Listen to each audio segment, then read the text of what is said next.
Theme entertainment is basically like a fancy name for theme parks, immersive experiences, themed restaurants, anything guest related that people get to experience. I don't know who coined this, but there is like I don't know what it stands for, but there was a WXO sort of convention that is geared around teen entertainment and immersive reality.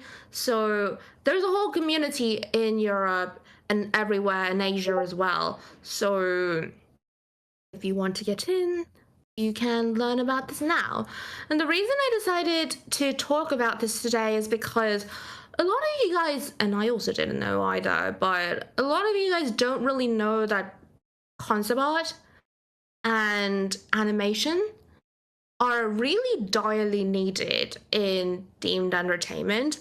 We use it a lot in pre-production and people are gainfully employed doing it. So my point is to just tell you that games and animation are not the only options. So yeah. So my name is Clara. My first name is Hyunji, but you don't need to know how to pronounce that because I know a lot of people butcher it. I'm a concept artist. I worked at several places. I'm a freelancer. So the past year I worked at Walt Disney Imagineering, which is the headquarters for all of the Disney parks all around the world, the Museum of Ice Cream. Their main locations are in the United States. It's basically like an ice cream museum that gives you free ice cream. Universal Studios Hollywood. There's one in Orlando in Florida. There's one in LA. I work with one in LA. And these small places like Studio Archer, National Animation Museum, and many more. These are just my frequent collaborators. I work with a lot of different other places as well. Yeah. So we already all know what a concept artist is, but it's basically a tug of war between a director and a designer, right? Newsflash, when you start as a concept artist and become a professional, you're not the author of your own work. You have to learn how to negotiate, you have to learn how to compromise and all that.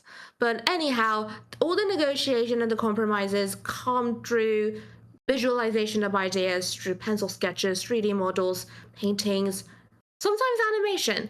I can't do that, but what have yous. And a theme park concept artist is basically the same thing, but we pay attention to very little things that people don't usually pay attention to, like cues and other things that slip our minds, like this small little cart that's standing there selling hot dogs, this floor that like the floor color. I'll tell you like a little tidbit about it later. But we sell all of these ideas and other big ideas to executives and sometimes the audience. I'm not quite sure if that made sense, so I'm just going to repeat myself. So when I say selling those ideas, we basically visualize all of the concepts into paintings, into models, whichever, and then we either use those visuals to pitch it to the directors, to the executives that hold the rights to the intellectual property, which is the brand, or sometimes, in rare occasions, the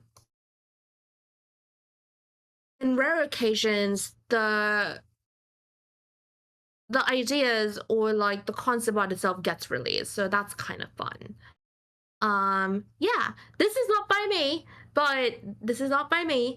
but this is a release concept art for Disneyland, I think, or Disney World. They're overhauling a land that's already existing and making it a villain land. I'm not quite sure how to feel about it, but I'm not the one working there. So, and also opinions are not my own. Opinions are my own. Anyway, so this is the tree house that is in Disneyland. Sometimes it can be this detailed, sometimes it doesn't have to be this detailed, and it's just like an impression sort of entire painting sketch. Sometimes it's this much detailed. But this is a good example of a concept art that gets built into things. So if you look at these two, it's pretty much similar. So some of the ones that get released get realized into real life into like in very similar manner. So yeah. What I think is fun is that you get to focus on more details. Like, yes, all concept artists focus on details because we need to build all the assets into like 3D models so that people can play. But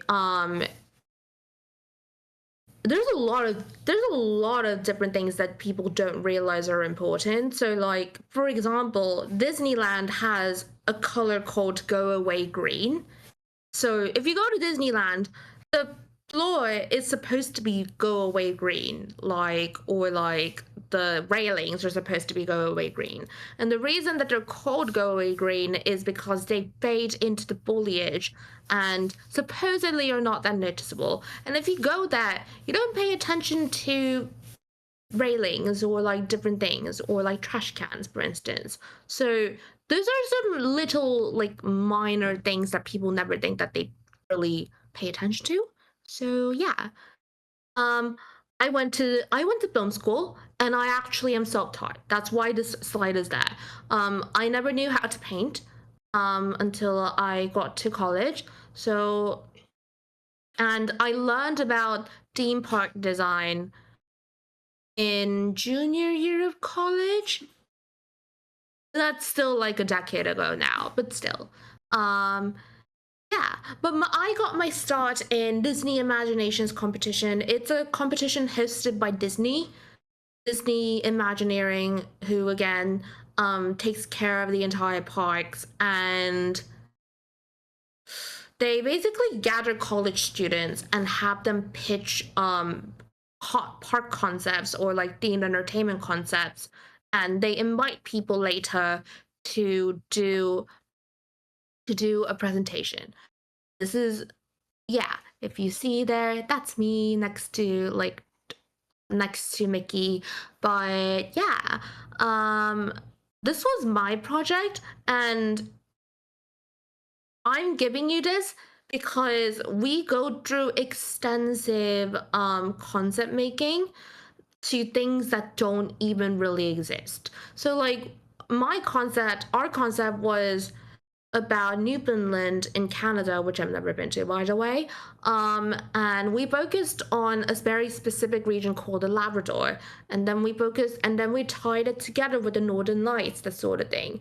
And then I did a deep dive, and then we both did a deep dive into all of the lores related to the Aurora Borealis, stuff like that. So safe to say there's a lot of research going into this, and yeah, usually there is always a writer. I don't know where the writer begins to come in the stage, because they usually come in well before me, obviously, because I draw their ideas later on. But things are very detailed, and I think the script comes after when things are materialized. This is one of the examples of a pitch that I did, and yes, this was my very first one of my very first drawings, actually. I don't think it was that bad for somebody who just started to paint like that year, but in no way I was good enough to be a concept artist. And the Disney people actually told me that, because they were like, you know what? I don't think you're good enough. Sometimes they're that mean, yes. So yeah, it was sad. I cried a lot, but I mean, it was a great experience, and it really did help me later down the line, which I'll get into later. Yeah, these are some of the other works that I busted when I first started out. Very rudimentary, still did the job. The reason I'm showing you this is A, to show you that you can start from scratch, and B, to say that things just need to get the point across, really. The whole point of this painting is to show you that there's an aquarium that looks like a glacier, and there's there's fishes. That's it.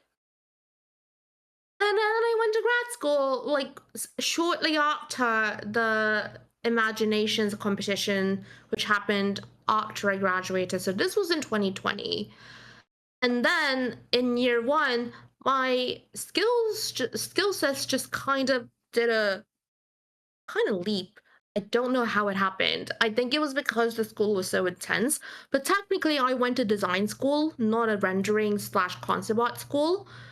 So all of these things were done in tandem with my coursework because I wanted to be a concept artist after having experienced the taste of like what is it like to draw. So yeah. And then year three, I started drawing like this. This I painted from scratch, which was, I think it was like not a bad painting. I redrew it, but basically my process goes like this, and and the reason I'm showing my process using my graduate school work is because it's the exact same when I do my work for Universal, which is my primary client now. So I start with a script or like a story or a brief, whatever. It's something written. And then I gather so many references. References are really important. People think that you make things up from scratch, and you really don't.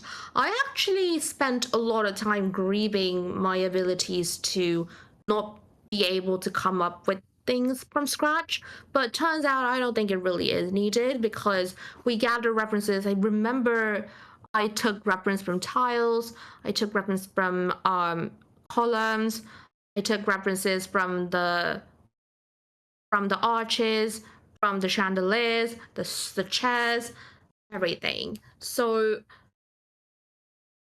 it takes a lot of reference gathering, and the more references you gather, the more successful you will be. And I honestly do think that recruiters like to see references. Not a whole lot of them, but I do think it is helpful to see so that you're not making things up from scratch, because that way it is a little more believable.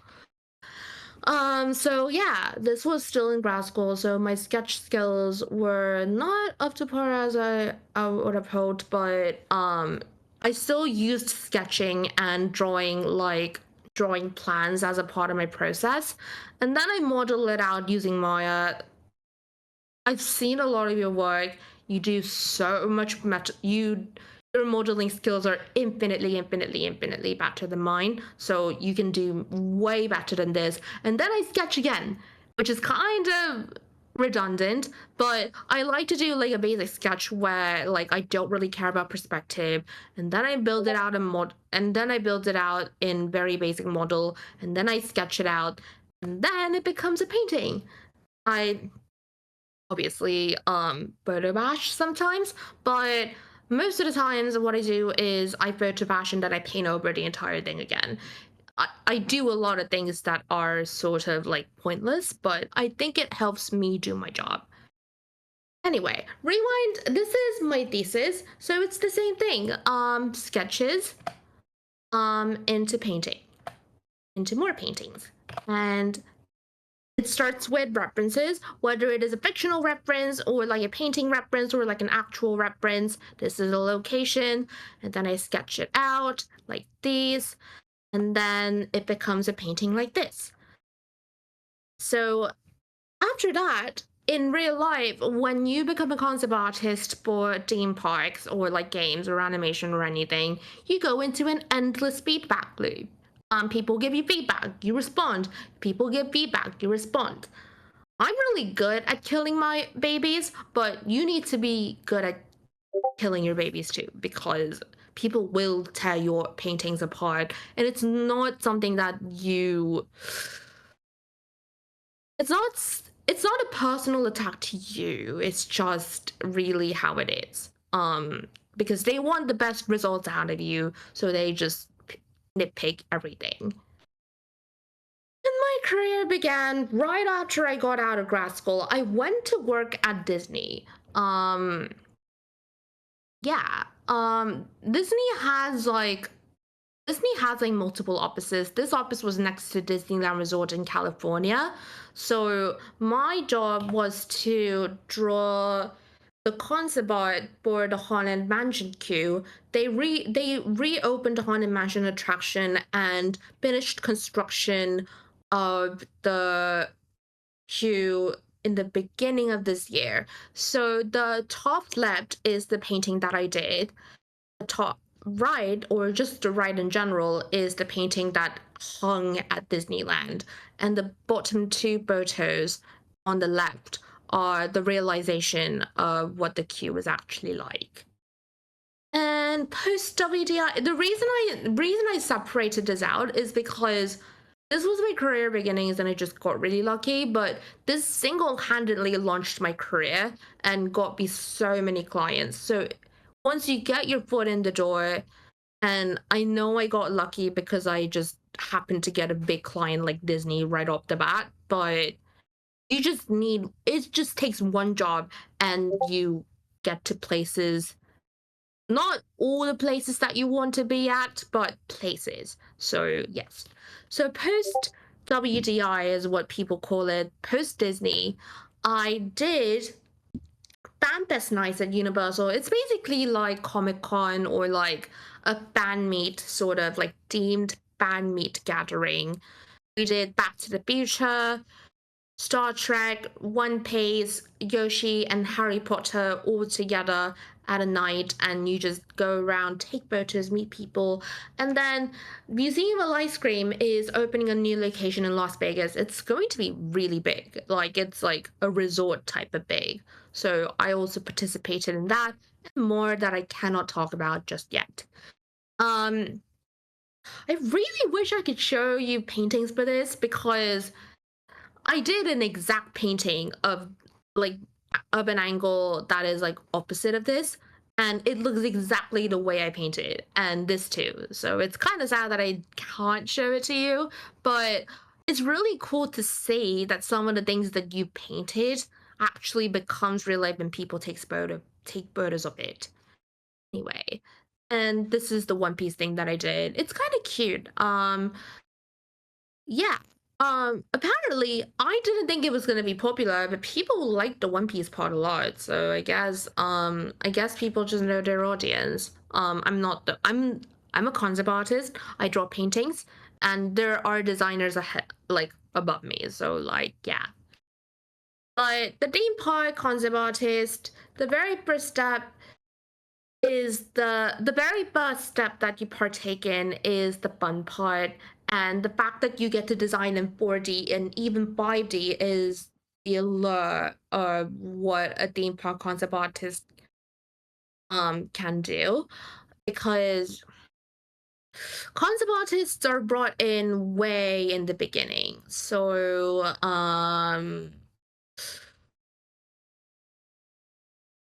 beginning they basically what we do, and the fun part is because we don't need to worry about budget, we don't need to worry about how things are built, we don't need to worry about plans, we don't need to worry about the scope of land, whatever, we can go wild.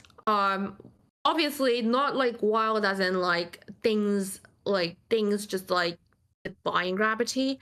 Actually, I feel like you can probably draw things defying gravity, so it's actually kind of cool. And then you see those like becoming things in real life.